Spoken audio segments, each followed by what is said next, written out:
Hello friends, welcome to Affairscloud Learn to Lead. Good morning to all the students. Today we will discuss very important current affairs of 13th and 14th of February 2022. You can see two best images of the day, but today we will discuss very important and the most important current affairs. So watch this video till last. But I am requesting you all the students that you have to download our application Careers Cloud from the description box link. After that, log in with the email ID. Then click on this Crack Current Affairs section to subscribe our current affairs for 1 year as well as for 2 years. Both the subscription prices are very much low. But how we are covering this current affair? We are providing you daily section. In the daily, you will receive 3 things. One is detail, second is question and answer format, and third is the quiz section which you can attempt on our application on daily basis. Next is the weekly section. Again, you will receive 3 things. One is detail, second is question and answer format, and third is the quiz section which you can attempt on our application on weekly basis. Most important section is the monthly, and we are providing 4 type of PDFs. One is detail, second is question and answer format, third is best 100 current affair, that is also provided in the form of question and answer, and fourth one is pocket PDF. It means 2 liners and the 3 liners current affair will be provided to you so that you can revise these current affairs in quick format before your exam. But to enhance your performance further, we are providing 20 most important topic wise PDF. It means if you want to cover one particular topic, then you can use this topic wise PDF. If you are a banking student, we are providing 3 things. One is detail, second is question and answer format, and third is the quiz section. But all these 3 things are only related to banking and economy. And you can attempt this quiz only on our application on monthly basis. If you want to cover all the past current affair of 2021 just from single PDF, then you can use this exam PDF. We are providing detailed budget and economic survey. Expected question and answer will be provided to you so that you can recall that examiner can make these type of questions from budget and economic survey. If you are appearing for your respective state exam, then we are also providing you state current affair, and we are covering every state and union territory. So all these things comes under only one subscription. You have to just download our application Careers Cloud from the description box link. After that, log in with the email ID. Then click on this Crack Current Affair section to subscribe our current affairs for 1 year as well as for 2 years. Both the subscription prices are very much low. But if you are a new student, you are just starting your preparation, then I am advising you to subscribe for 2 years. And we are providing 10% extra discount on both subscriptions if you use this code ASH10. And if you have any query, you can email us or you can call us on this number or email ID. So let's start 13th and 14th of February 2022 current affairs. But first of all, you have to like this video, you have to share this video, and you have to subscribe this channel if you are new on this platform. And join our Telegram group from the description box link so that you can receive the notification on time. Here is the first question in the most important section. Which city from India, we are not talking about all over world, city from India ranked as the most congested city in the world? And this ranking is released by one of the organization which is known as TomTom, and name of this index is TomTom Traffic Index, and they rank top 25 global cities who are most congested. And if we are talking about India, then Mumbai is the most congested city in India. Answer of this question is B, and overall rank of Mumbai is 5th. And you can also see here, this is TomTom Traffic Index ranking 2021, and Mumbai ranked on the 5th position. But you can also remember Bengaluru ranked on the 10th position all over globe, and New Delhi ranked on the 11th position. And you can also remember this ranking is released on the survey of 404 cities across 58 countries. And this is surveyed under this index which is known as TomTom Traffic Index, and they released 25 top global cities. And India congestion level in 2021 was 23% lower than the pre-COVID times with a decrease of 31%. This is very good sign of India. And even the congestion level in the Delhi during 2021 was also 14% less if we are comparing with 2019. And the congestion level of other cities like Mumbai's congestion level is also decreased by 18%, Bengaluru congestion level is decreased by 32%, even New Delhi and the Pune congestion level is decreased by almost 29%. So this is good news for India. All over world, the most congested city is Istanbul. Remember Istanbul, and it is situated in Turkey, and second rank goes to Moscow region, and this is again in Russia. And the third rank goes to Kyiv, and it is in Ukraine. So you can remember the world most congested cities. First 3 ranking are very, very important. And TomTom is a multinational company providing geolocation technology for the drivers, car makers, and the enterprises. And this TomTom organization was established in the year of 1991, and it belongs to Amsterdam. It means I am talking about Netherlands. So moving to next question, but you can remember the Indian city ranking. Mumbai is on the first, Bengaluru is on the second, third rank goes to New Delhi. Who is appointed as chairman of Staff Selection Commission? Staff Selection Commission, I think all the students know this organization. This is India's most important recruitment organization, especially for the Group B, Group C and Group D. And remember, who is appointed as the new chairman of Staff Selection Commission? Answer of this question is S. Kishore. A is the answer. So the appointment committee of the cabinet, which is also known as ACC, has approved the appointment of S. Kishore in 1989 batch IAS officer of West Bengal cadre as the chairman of Staff Selection Commission.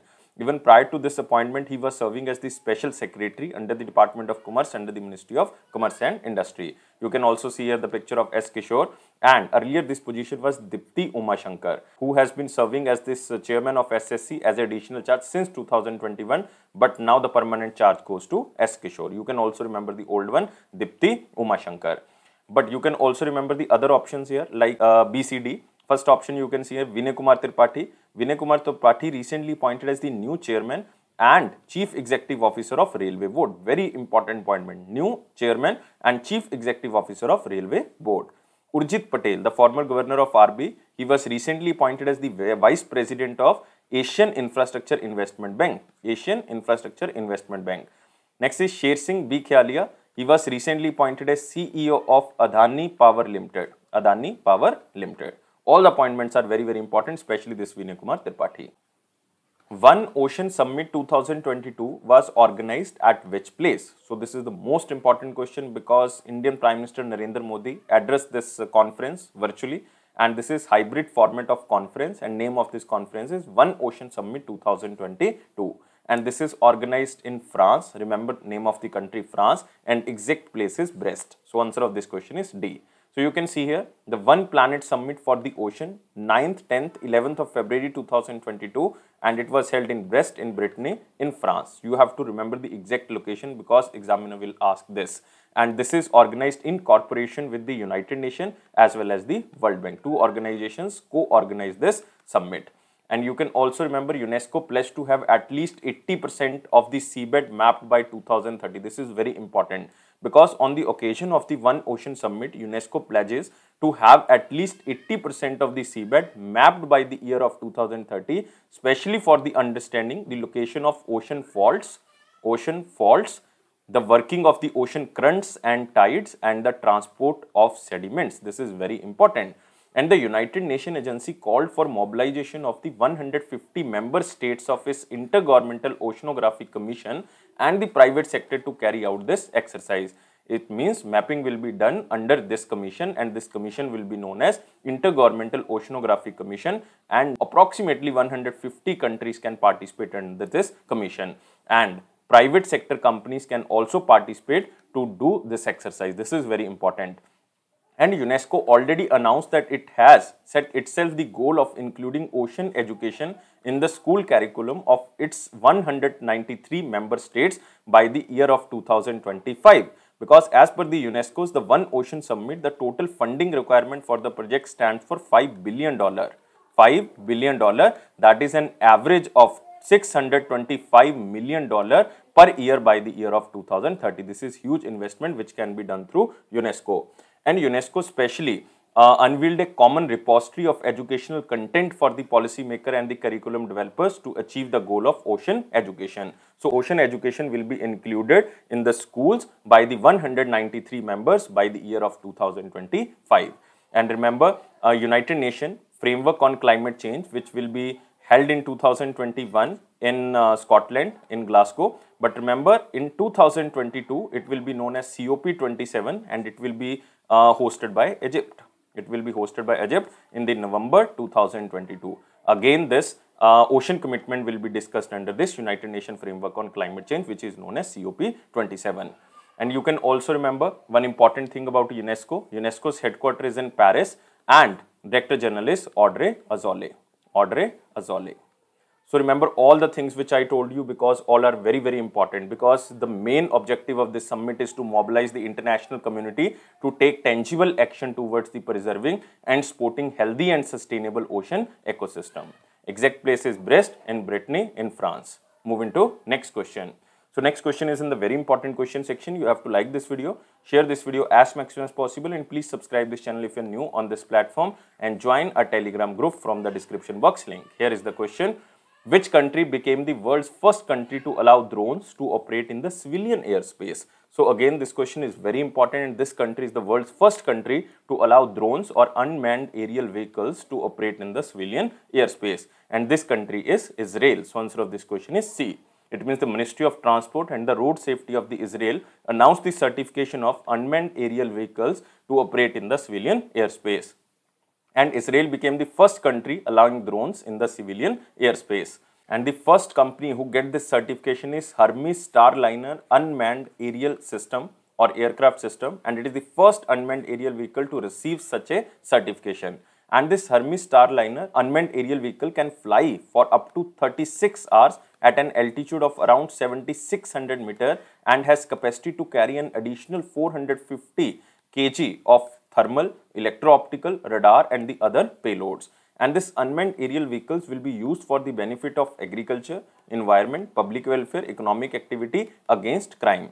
And the approval comes of 6 years of effective testing of radars in the unmanned aerial vehicle to avoid interference with the civilian flights. So remember, the name of the country is Israel, capital is Jerusalem, Prime Minister is Naftali Bennett, and currency is Israeli shekel.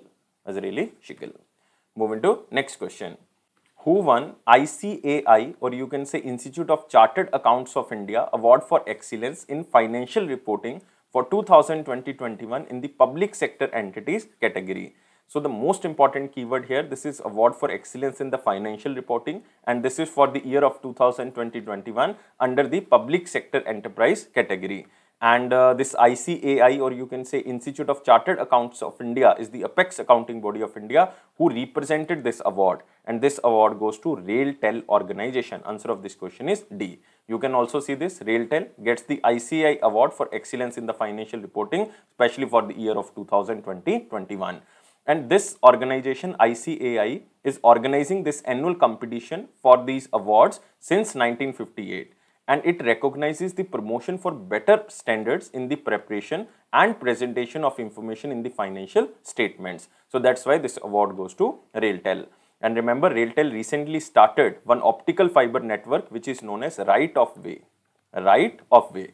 This is an optical fiber network by RailTel that runs along the railway tracks connecting various cities. So this is very, very important. But you can also remember the other options. Recently won very important awards. One is NIOS. NIOS is National Institute of Open Schooling, and this organization won UNESCO's very famous award which is known as UNESCO King Sejong Literacy Prize for 2021. Next is NTPC. NTPC won various awards in the year of 2021, like this organization won India's Best Employers among the Nation Builders 2021 award, and Role Model Award also won by NTPC. Role Model Award was given by Confederation of Indian Industry in the year of 2021. Next is Steel Authority of India, Golden Peacock Award. Remember, Golden Peacock Award in the Environment Management category in the year of 2021. All the awards are very, very important. But you can also remember about RailTel. RailTel is a mini Ratna company under the Ministry of Railways, and it was established in the year of 2000. And who is currently the head or the chairman of this organization? Puneet Chawla. Moving to next question. Who has been taken as the additional charge as the chairman and managing director of very important organization which is known as POSOCO, or Power System Operation Corporation Limited? So the new chairman will be S.R. Narasimhan. So answer of this question is A. So S.R. Narasimha has taken as the additional charge as the chairman and managing director of this organization POSOCO, which is a fully owned organization of Government of India under the Ministry of Power with effect from 1st of February 2022. So remember, he is appointed as the chairman and managing director of this organization from 1st of February 2022. And Public Enterprise Selection Board, or you can say PESB panel, on December 2021 has selected him for the post of chairman and managing director of POSOCO. So you can also see here the picture, and he replaced KVS Baba. Earlier this position was with KVS Baba, who superannuated on the 1st of February 2022. But again, you can also remember the other options. Baldev Prakash, you can see here. He was recently appointed as Managing Director and CEO, Chief Executive Officer of Jammu and Kashmir Bank. Jammu and Kashmir Bank, very important appointment for the banking students. Vinodanand Jha, he was recently appointed as Chairperson of Prevention of Money Laundering Act, PMLA. Arun Kumar Purwar, he was recently appointed as Chairman of IIFL Finance. IIFL Finance, we already covered these questions in the most important sections. Moving to next question. Saint-Gobain, India, and which institute signed a memorandum of understanding to help India in achieving 100% renewable energy? So this organization or this company is very important. This is known as Saint-Gobain company, and one institution signed a MoU so that India can achieve 100% renewable energy targets. And this institution is IIT Madras. So answer of this question is B. So you can see here, IIT Madras Research Park and Saint-Gobain, India signs a MoU for the renewable energy. As per the MoU, Saint-Gobain India would support IIT Madras Research Park with funding of ₹1 crore for upcoming 3 years. It means expertise will be used by IIT Madras and the funding will be provided by Saint-Gobain. And the MoU is to fasten the transformation towards the low carbon future, because the main objective is to focus on the energy challenges and promote maximum use of alternate energy sources like you can say hydrogen energy, CNGs. These can use towards a low carbon future. And IIT Madras plan to develop strong energy storage mechanism within the campus. So the expertise will be used by IIT Madras and the funding will be provided by Saint-Gobain. And especially it is to develop sustainable models and ensure energy efficiency and to drive transition towards the net zero energy in India. And especially India committed in United Nations framework on climate change, or you can say in COP26, that India will become the carbon neutral by the year of 2070. So this target we have to achieve. And already we have committed to achieve 450 gigawatt of renewable energy by the year of 2030 and 175 gigawatt of renewable energy by the year of 2022. We already crossed 150 gigawatt. So you have to remember this is very, very important because IIT Madras and Saint-Gobain signed an MoU to achieve this 100% renewable energy for India. Moving to next question. India will achieve zero diesel use in the agriculture and replace fossil fuel with renewable energy by which year?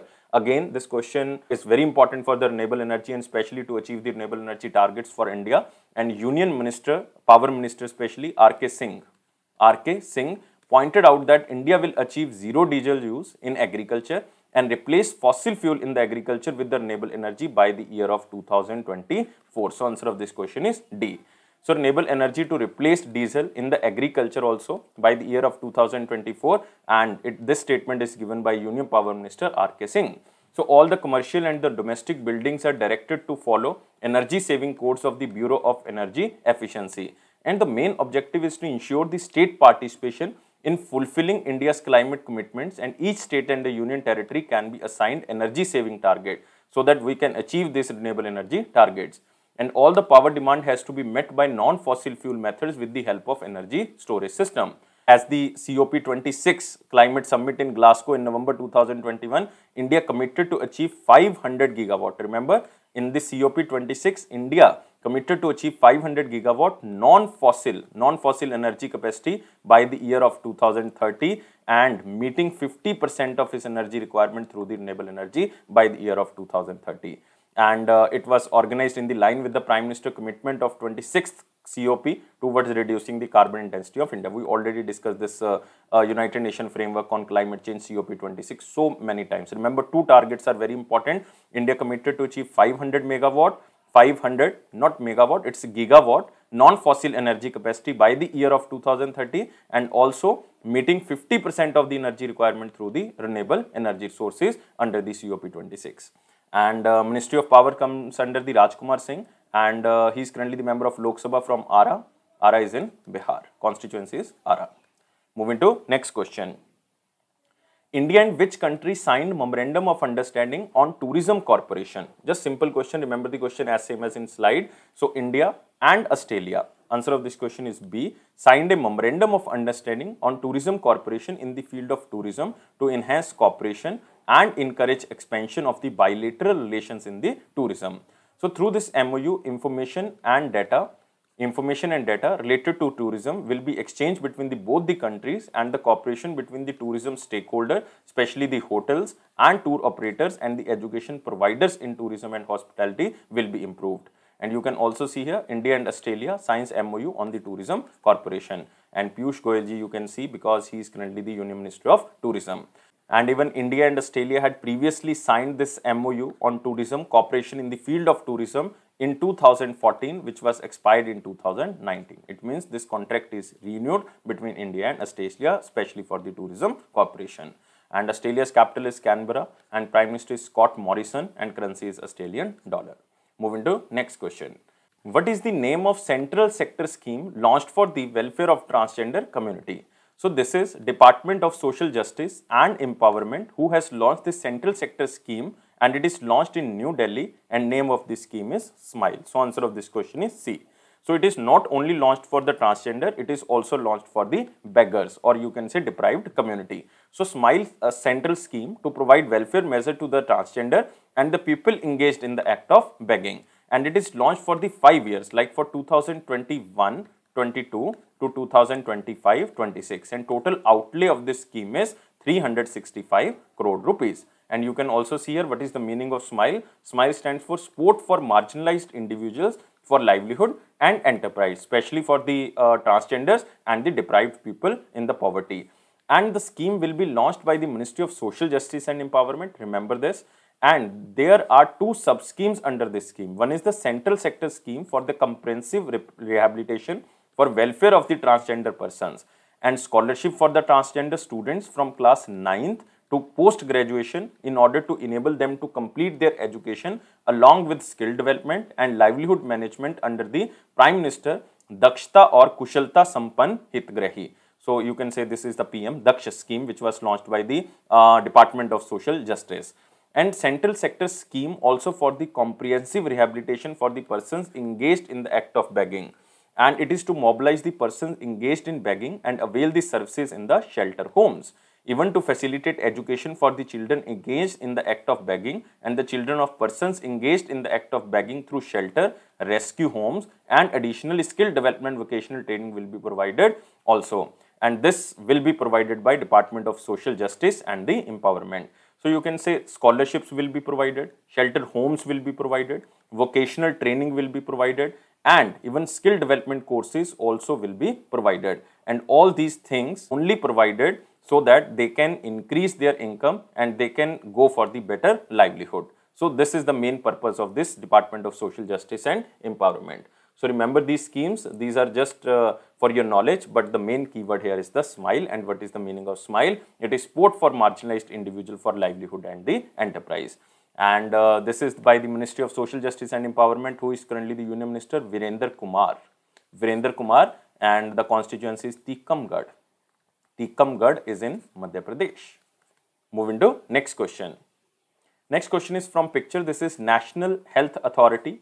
National Health Authority announced integration of Ayushman Bharat Digital Mission with the Arogya Setu application. Just remember the question as same as in this picture, because National Health Authority announced the integration of this Ayushman Bharat Digital Mission with the Arogya Setu application that takes the benefit of the Ayushman Bharat Health account number to the Arogya Setu user base. So with this Ayushman Bharat Digital Mission, Arogya Setu has enabled an important consent-based option for the citizens, which will help them assess their personal health record and useful services from the National Digital Health System. Because Arogya Setu is very important application and it played a vital role in tracking COVID-19, like contact tracking to the check risk factors, vaccine booking, certificate download, and the status check, and the other things which are provided through Arogya Setu. Now all the documents of your health are also integrated with the Arogya Setu application. So you can just remember this is National Health Authority. Move to next question. Again, this question is from slide. Who became the new president of Burkina Faso? So just remember the name of the country, and new president will be Paul Henry Santiago. So answer of this question is B, Paul Henry Santiago. And he was the lieutenant colonel in the National Armed Forces of the Burkina Faso, and became a new president of Burkina Faso after overthrowing the elected president Roch Kabore. So he was the earlier president of this country, but now new president will be Paul Henry Santiago. Just remember the question as same as in slide. I remember Burkina Faso is landlocked country in the Western Africa. and the currency is Western African CFA franc. But you can also remember the other options here, very important appointments. He was recently appointed as the new Secretary General of Shanghai Cooperation Organization, new Secretary General of Shanghai Cooperation Organization, Hang Ming. And remember, next is Akhilan Smailov. Akhilan Smailov becomes the Prime Minister of Kazakhstan, Prime Minister of Kazakhstan. Next is Daniel Ortega. He becomes the President of Nicaragua, Nicaragua.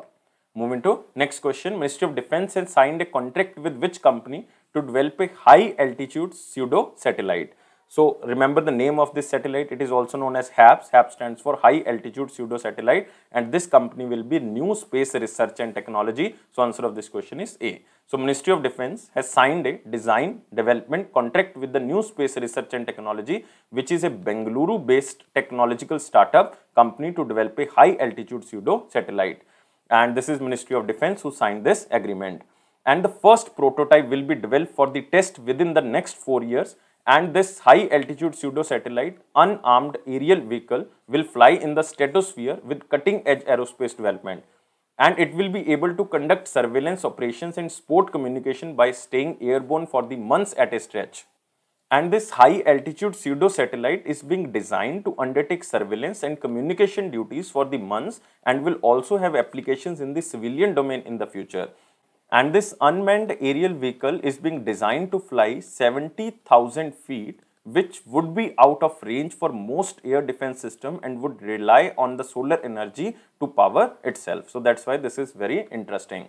And this project is supported by the Armed Forces and the Hindustan Aeronautics Limited. And similar efforts to develop a pseudo satellites are being undertaken in the Europe as well as the United States of America, but no such system has been deployed yet. So India can become the first country who will deploy this thing. So remember, move into next question. Finance Ministry Nirmala Sitharaman launched first color souvenir coin on the Panch Tantar.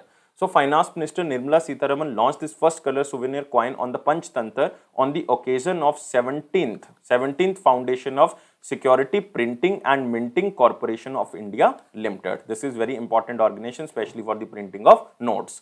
So you can see here the Panch Tantra, which is authored by Vishnu Sharma during the 2000 or 200 before Christ, and it is an ancient Indian collection of the interrelated animal fables in the Sanskrit verse and the prose. And the book is meant to guide the readers on the path to success by teaching them how to understand human nature. And remember this Security Printing and Minting Corporation of India Limited. So the government owned presses are at Nasik, Devas, Mysore and Salboni.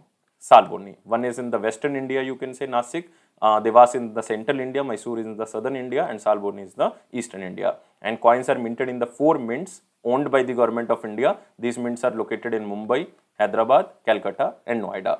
And remember this organization's chairman, chairman and managing director is Tripti Patra Ghosh. And this organization was established in the year of 2006. Moving to next question. It is in the important section, but you have to like this video, share this video as maximum as possible, and please subscribe this channel if you are new on this platform. Join a Telegram group from the description box link. Here is the question. NITI Aayog in collaboration with which organization launched the Community Innovator Fellowship? So just remember the keyword, it is Community Innovator Fellowship, and it is launched by Atal Innovation Mission or AIM under the NITI Aayog, and one organization is United Nations Development Program. So answer of this question is D.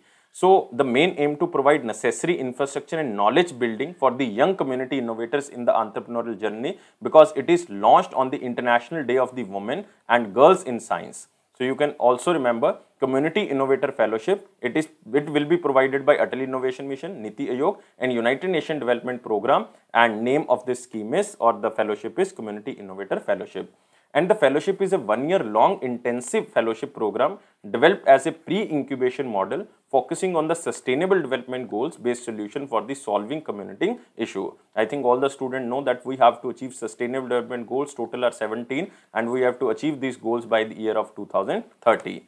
During this fellowship, each fellow will be hosted at one of the Atal Innovation Mission Atal Community Innovation Center and shall acquire sustainable development goal awareness, entrepreneurial skills and life skills which they are working on their idea. And these centers are very important, like Atal Community Innovation Centers. They will provide suitable resources and entrepreneur like operating facilities, co-working space, maker labs, dynamic business network to the innovator. So the main focus of this center is to develop the startup and innovation ecosystem in understanding regions in India, especially to achieve the sustainable development goals. And this is United Nations Development Program who is supporting this fellowship, and it was established in the year of 1966. Its headquarters is in New York, United States of America. So moving to the next question. Next is our one-liner important point. Here is the first point. S. Kishore appointed as the chairman of Staff Selection Commission. We already covered this point. Padam Bhushan Rahul Bajaj, former chairman of the Bajaj Group, passed away. This is very important. Remember Rahul Bajaj. Padam Bhushan Rahul Bajaj, the Indian industrialist and the former chairman of Bajaj Group, has passed in the Pune, Maharashtra. And Rahul Bajaj took as the chairman as well as the executive chairman or CEO of Bajaj Auto in the year of 1968 and was later appointed as the managing director in the year of 1972. And in April 2021, he stepped down as the non-executive director and the chairman of Bajaj Auto because Neeraj Bajaj became the new director and the chairman of Bajaj Auto. And in 2006 to 2010, he served as the member of Rajya Sabha, from Maharashtra. And the government of India honored him with the Padam Bhushan in the year of 2001 for trade and industries. So remember the name is Rahul Bajaj. Next, Bank of Baroda to acquire 21% stake in India's first life insurance from the Union Bank of India.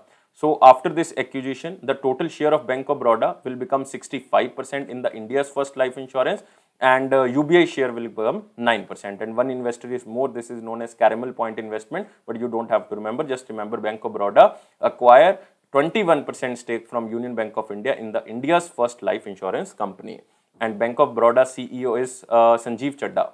Sanjeev Chadha, headquarters in Vadodara. It was established in the year of 1908 and tagline is India's International Bank. India's International Bank.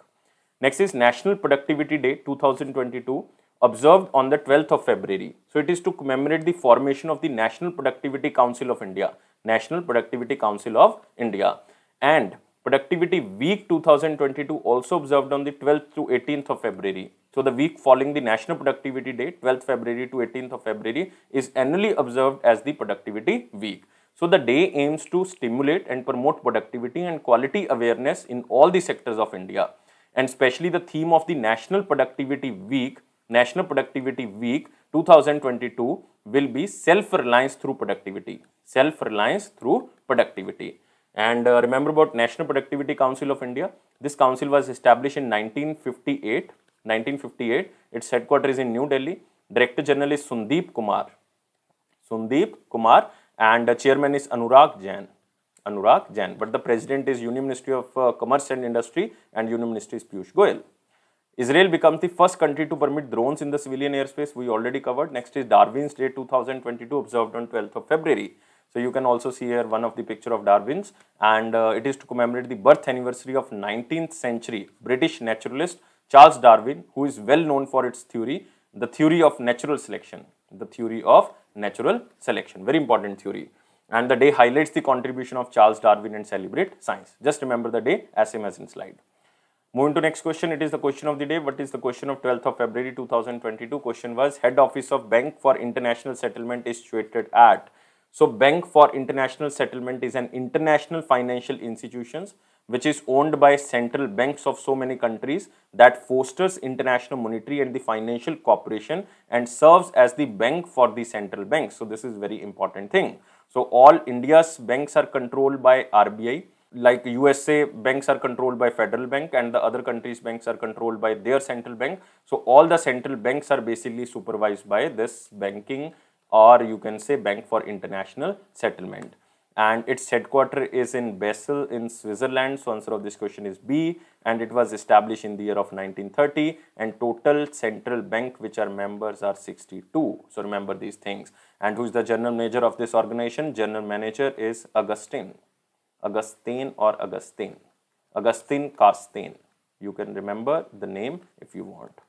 Moving to the next question, it is the question of the day. Who is the ex officio chairman of the National Child Labour Abolition Authority?